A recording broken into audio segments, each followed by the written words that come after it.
Live in relationship में रहना चाहिए या नहीं? लिव इन रिलेशनशिप लीगल है या इलीगल? लिव इन रिलेशनशिप में ब्रेकअप के बाद वाइफ को मिलने वाली फैसिलिटीज़ मिल सकती है या नहीं? लिव इन रिलेशनशिप को लेकर आपके मन में ऐसे कई सवाल होंगे और इन सब के जवाब को पाने के लिए इस वीडियो को अंत तक ज़रूर देखिएगा। तो आज हम लिव इन रिलेशनशिप को लेकर एक एक सवालों का जवाब इस वीडियो में देने वाले हैं।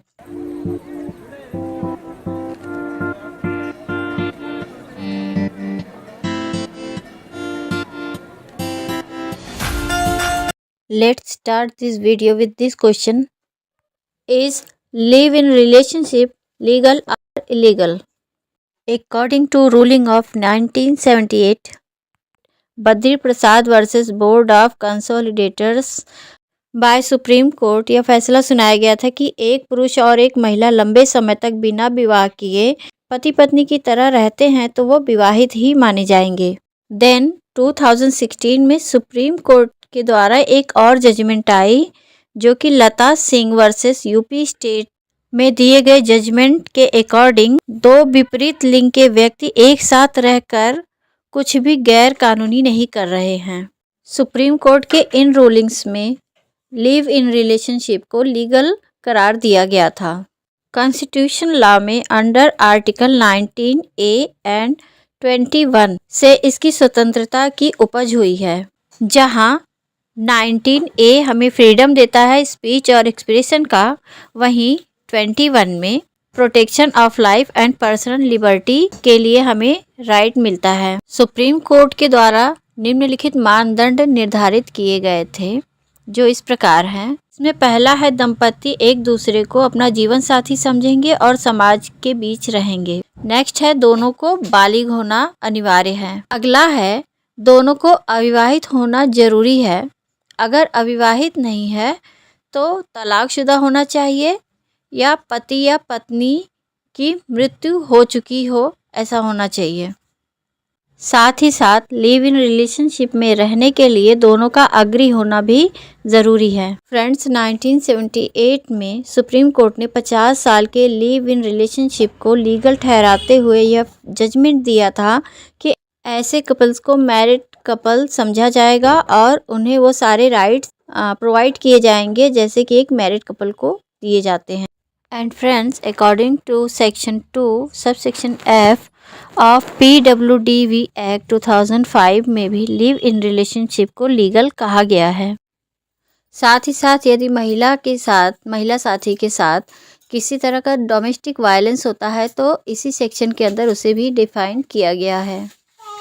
साथ ही साथ IPC की सेक्शन 493 एंड 494 में यह स्पष्ट किया गया है कि यदि कोई व्यक्ति किसी महिला को अपने साथ लिव इन रिलेशनशिप में रहने के लिए कपटपूर्वक राज़ी करता है तो उसके लिए इम्प्रिजनमेंट है, जिसमें 493 में 10 साल तक की जेल हो सकती है, जुर्माना या फिर दोनों।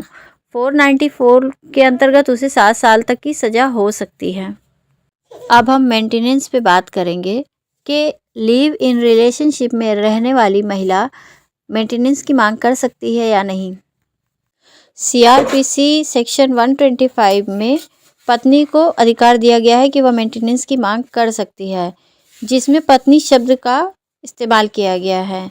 अब यहाँ सवाल ये उठता है कि जो रिलेशनशिप में है वो पत्नी उसे कहा जा सकता है या नहीं। तो मलिमत समिति की रिपोर्ट के अकॉर्डिंग जो महिला लंबे समय से किसी पुरुष के साथ रह रही है और पत्नी धर्म को निभा रही है, पत्नी के सारे कार्य कर रही है, वह पत्नी के सारे अधिकार प्राप्त करने योग्य है, इसलिए उसे मेंटेनेंस का अधिकार प्राप्त हो जाता है।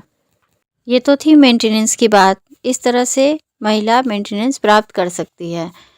अब बात ये होती है कि लिव इन रिलेशनशिप से जो संतान होती है उसके पास क्या क्या अधिकार होते हैं। एक ही पिता से जन्मी उसकी सारी संतानें उसकी अपनी होती है और लीगल होती है। यह मैटर नहीं करता कि वह किस माँ की संतान है। और रही बात मेंटेनेंस की, तो इसके लिए वह CRPC के सेक्शन 125 के sub section B and C के तहत वह मेंटेनेंस की मांग कर सकता है या कर सकती है। डजंट मैटर कि संतान बॉय है या गर्ल, दोनों को इक्वल राइट होता है मेंटेनेंस पाने के लिए। रही बात गार्जियनशिप के राइट्स की, तो Hindu minority and guardianship act 1956 के सेक्शन 6 में गार्जियनशिप के राइट्स भी दिए गए हैं। अब हम आ जाते हैं सबसे आखिरी क्वेश्चन में, जो कि था कि लिव इन रिलेशनशिप में रहना चाहिए या नहीं। लिव इन रिलेशनशिप के पीछे लोगों की ये सोच होती है कि जितना वो एक दूसरे के साथ समय बिताएंगे रहेंगे उतना ही अच्छा इनका रिश्ता बनेगा और शादी के बाद वो अच्छे से रह सकेंगे। कहीं कहीं ये भी देखा गया है कि शादी वो नहीं कर सकते क्योंकि उनका धर्म उनको इजाज़त नहीं देता है, तो वो लिव इन रिलेशनशिप में रह जाते हैं। हर एक व्यक्ति की सर्कमस्टांसेस अलग होते हैं, उनकी सिचुएशंस अलग होते हैं, तो वो उस हिसाब से अपना डिसीज़न लेते हैं। रही बात एक दूसरे को बहुत अच्छी तरह से जाने समझने की, तो भाई यहाँ तो उम्र बीत जाती है और लोगों के समझ में नहीं आता कि सामने वाला बंदा कैसा है। तो अगर आप कुछ दिन रह रहे हैं एक दूसरे के साथ में और आपको लग रहा है कि नहीं ठीक है सब कुछ, तो आपको जल्द से जल्द शादी कर लेनी चाहिए। अगर आपको long time live in relationship में ही रहना है तो बेहतर होगा कि आप शादी करके रहें, जो कि समाज में रेस्पेक्टेबल है। लोग रेस्पेक्ट देते हैं एक मैरिड कपल को। और लिव इन रिलेशनशिप कितना ही गहरा आपका रिश्ता क्यों ना हो, कितना ही अच्छा कपल क्यों ना हो, लेकिन उसे लोग वो रेस्पेक्ट समाज से नहीं मिलती है। तो आज की वीडियो में हमने कोशिश की है कि लिव इन रिलेशनशिप को लेकर आपके जो भी डाउट्स है उसे क्लियर कर दिए जाए, और क्लियर हो भी गए होंगे आप। अगर कुछ डाउट्स रह भी गए हैं तो आप हमें कमेंट बॉक्स में कमेंट करके पूछ सकते हैं। और जिन्होंने अभी तक हमारे चैनल को सब्सक्राइब नहीं किया है, सब्सक्राइब कर लीजिएगा।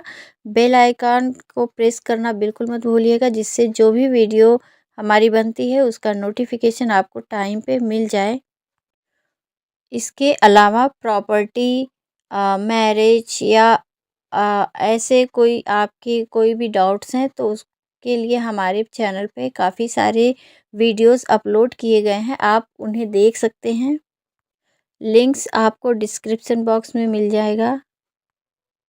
तो मिलते हैं नेक्स्ट वीडियो में नए टॉपिक के साथ। मेरे सभी यूट्यूब परिवार को नए वर्ष की हार्दिक शुभकामनाएं। Happy new year.